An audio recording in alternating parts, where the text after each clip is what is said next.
Trop bien.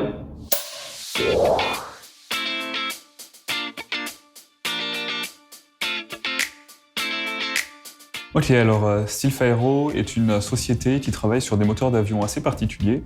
Il s'agit de réacteurs électriques au plasma. Alors en fait, ce que l'on fait, c'est que l'on électrifie les réacteurs en remplaçant la combustion de carburant qui sert à chauffer l'air. À la place de ça, on va chauffer l'air grâce à un dispositif 100% électrique, ce qui permet de ne plus émettre de CO2.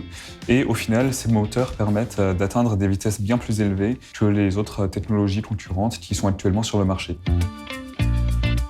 Alors on peut dire que Sylph Aero est le Tesla des moteurs d'avion. On pourrait tenter de dire le Tesla de l'aviation, mais ce serait un peu exagéré. On ne fait pas les avions, on se concentre vraiment sur les moteurs. Et alors pourquoi le Tesla des moteurs ? Eh bien, avant Tesla, la mobilité électrique au niveau des voitures n'était pas vraiment très attirante. Les voitures électriques ressemblaient souvent à des voiturettes de golf. Ce n'est pas vraiment quelque chose de très sexy à vendre, à posséder pour aller au travail ou dans la vie de tous les jours. En ce qui concerne les moteurs, c'est un peu similaire. Les moteurs actuels ne permettent pas de dépasser 623 km/h en électrique. Ce n'est même pas la vitesse d'avion de ligne. Nous permettons d'aller beaucoup plus vite que cela, en fait d'aller aux mêmes vitesses que les moteurs utilisant des carburants. Donc c'est pourquoi nous pensons que notre solution va révolutionner le secteur. Nous avons postulé au programme BLAST pour plusieurs raisons. Nous avons besoin notamment d'un accompagnement sur les aspects business et finance, car nous avons une équipe essentiellement technique aujourd'hui. Donc BLAST nous est d'une grande aide sur ce sujet-là, et également pour la partie réseau et échange avec différents mentors.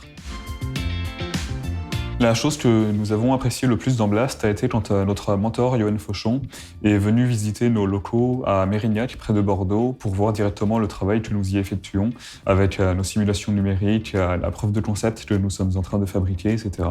Ça a été un super échange, il a pu voir les choses concrètes sur lesquelles nous travaillons, et ça l'a clairement convaincu du potentiel de notre projet.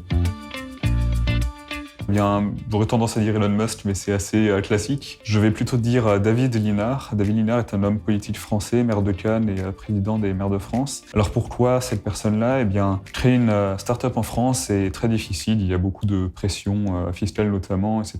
Et cette personne-là a envie de faire bouger les choses. Elle est très encourageante à l'égard des entrepreneurs. Donc c'est pour moi une bonne source d'inspiration.